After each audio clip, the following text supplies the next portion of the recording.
अगर आप इस वीडियो तक आ गए हैं तो समझ लीजिए कि यह कोई संयोग नहीं है। यह खुद भगवान शिव की कृपा है जो आपको इस गुप्त रहस्य से जोड़ना चाहते हैं। आज आप एक ऐसी बात जानने वाले हैं जो हजारों वर्षों से छिपी हुई थी। यह कोई साधारण उपाय नहीं बल्कि ऐसा रहस्य है जिससे शिव जी तुरंत प्रसन्न होते हैं। अगर आप इसे जान लेते हैं और अपनाते हैं तो आपकी जिंदगी में एक चमत्कारी बदलाव आ सकता है। लेकिन ध्यान रहे, यह रहस्य केवल उन लोगों के लिए है जो इसे पूरी श्रद्धा और विश्वास के साथ अपनाने के लिए तैयार हैं।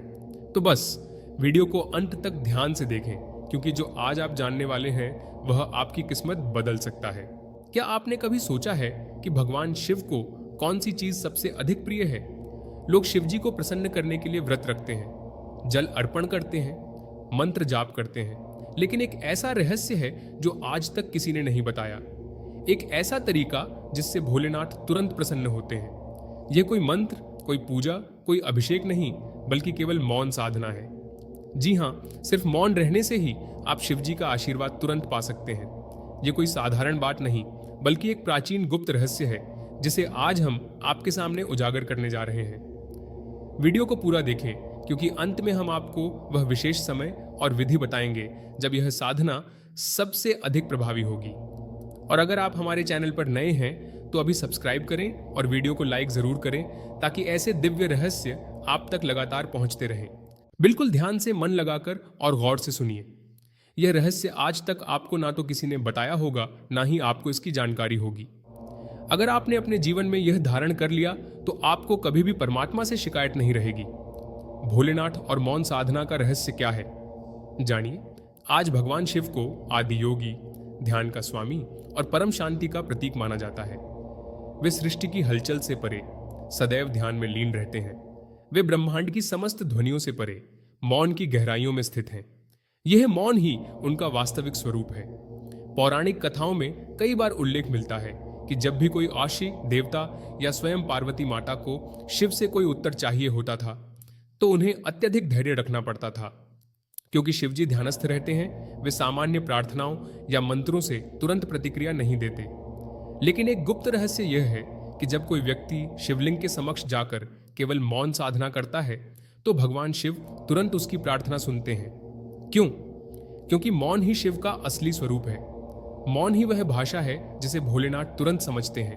अब समझिए, महादेव साथ रहने वाले महादेव के गण, नंदी का रहस्य, शिव के मौन की शक्ति और नंदी के रहस्य को ध्यान से समझिए। ये समझने के लिए भी ध्यान ही चाहिए। समझे, आप मौन की ताकत को शिव जी के प्रिय वाहन नंदी को देखें। वे भी हमेशा मौन रहते हैं। वे शिव के द्वारपाल हैं और केवल मौन में ही शिव से संवाद करते हैं। नंदी के बारे में एक प्राचीन कथा है कि एक बार माता पार्वती ने नंदी से पूछा, तुम शिव के इतने करीब हो, क्या तुम्हें कभी उनसे कोई वरदान नहीं मांगना? नंदी मुस्कुराए और कहा, मैं शिव से कुछ भी नहीं मांगता, क्योंकि जो मौन में रहता है उसे सब कुछ स्वयं ही प्राप्त हो जाता है। उस दिन माता पार्वती भी समझ गई। तो अब वक्त आ गया है आपकी प्रतीक्षा का। जानिए, मौन साधना से शिव को तुरंत प्रसन्न कैसे करें। अब सवाल उठता है कि शिव को मौन से प्रसन्न करने के लिए क्या करें। तो सबसे पहले काम करें, सही स्थान चुनें। भगवान शिव के किसी मंदिर में जाएं या किसी शिवलिंग के पास बैठें। अगर संभव हो तो किसी पुराने या शांत मंदिर को चुनें जहां कम भीड़ हो। दूसरा काम करें, बिना कोई मंत्र, कोई शब्द बोले मौन बैठे। साधारण रूप से लोग मंत्र जाप करते हैं, लेकिन आपको कुछ भी बोलना नहीं है। बस अपनी आंखें बंद करें और मन को शांत रखें। तीसरा काम करें, मन में कोई विशेष इच्छा रखें। मौन साधना करते समय किसी एक विशेष इच्छा को अपने मन में स्थिर कर लें। और चौथा, सबसे महत्वपूर्ण कार्य है, शिव से आत्मिक रूप से जुड़ें। मौन में रहने का अर्थ यह नहीं कि मन में विचारों का झंझावात चलता रहे।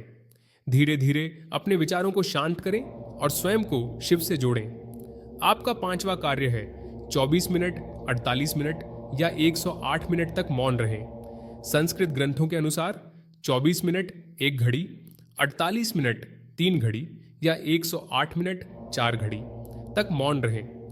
48 मिनट 2 घड़ी या 108 मिनट पूर्ण सिद्धिकाल तक मौन रहने से आपकी ऊर्जा सीधे शिव से जुड़ती है। साधना के बाद तुरंत कुछ भी ना बोलें। मौन साधना के तुरंत बाद किसी से बात न करें। पहले अपने मन में शिव का आभार व्यक्त करें, फिर धीरे धीरे सामान्य स्थिति में आएं। तो चलिए अब जानते हैं और आपकी शंका का समाधान करते हैं कि ऐसा क्यों होता है। शिव मौन में ही क्यों सुनते हैं? भगवान शिव को महामौन कहा गया है। वे सृष्टि के सबसे शांत और स्थिर ऊर्जा केंद्र हैं। जब भक्त मंत्र बोलते हैं तो ध्वनि उत्पन्न होती है और ऊर्जा बिखर जाती है, लेकिन जब कोई मौन रहता है तो उसकी ऊर्जा स्थिर हो जाती है, जिससे वह शिव के समान तरंगों से जुड़ जाता है। यह वही सिद्धांत है जिससे योगी और साधु गहरी ध्यान अवस्था में शिव से संवाद करते हैं। शिव के जागने की रहस्यमयी प्रक्रिया शास्त्रों में कहा गया है कि भगवान शिव को जगाने के लिए देवताओं को भी घोर तपस्या करनी पड़ती थी। जब भी किसी राक्षस का वध करने के लिए उन्हें शिव का आशीर्वाद चाहिए होता था तो वे कठिन तपस्या और हवन करते थे। लेकिन जब कोई साधक मौन में जाकर शिव के पास बैठता है तो उसे इतना प्रयास नहीं करना पड़ता, क्योंकि शिव मौन से तुरंत जुड़े होते हैं। इसलिए यह एक गुप्त साधना है जो हजारों वर्षों से छुपी हुई थी। शिव के जागने की एक रहस्यमयी प्रक्रिया है जो आपको जानना बहुत जरूरी है। एक बार फिर से और ध्यान से सुनिए और गौर कीजिए। मौन ही वह सबसे बड़ा मंत्र है जो शिव को प्रसन्न करता है और शिव को मौन से जगाता है, या कह सकते हैं कि महादेव का मौन तोड़ता है। और अब आप लोग जानेंगे सबसे बड़ा रहस्य, मौन से ही ओम की उत्पत्ति हुई है। तो बोलिए AUM नमः पार्वती पतये हर हर महादेव, हर हर महादेव, शिव शंभु। ओम नमः शिवाय शास्त्रों में कहा गया है कि भगवान शिव को जगाने के लिए देवताओं को भी घोर तपस्या करनी पड़ती थी। जब भी किसी राक्षस का वध करने के लिए उन्हें शिव का आशीर्वाद चाहिए होता था तो वे कठिन तपस्या और हवन करते थे। लेकिन जब कोई साधक मौन में जाकर शिव के पास बैठता है तो उसे इतना प्रयास नहीं करना पड़ता, क्योंकि शिव मौन से तुरंत जुड़े होते हैं। क्योंकि शिव जागते ही मौन में है, इसलिए यह एक गुप्त साधना है जो हजारों वर्षों से छुपी हुई थी। दोस्तों, आज हमने एक ऐसे रहस्य से पर्दा उठाया जो अब तक बहुत कम लोग जानते थे। अगर आपको यह जानकारी महत्वपूर्ण लगी तो वीडियो को लाइक करें और अधिक से अधिक शेयर करें, जिससे सारे संसार का कल्याण हो, लोग शिव की कृपा से धन धान्य हो। और हाँ, अगर आप हमारे चैनल पर नए हैं तो तुरंत सब्सक्राइब करें, क्योंकि हम ऐसे ही रहस्यमयी और अद्भुत विषयों पर वीडियो लाते रहेंगे। अब आप भी भगवान शिव के मंदिर में जाकर यह प्रयोग करें और हमें कमेंट में बताएं कि आपकी क्या अनुभूति रही। हर हर महादेव।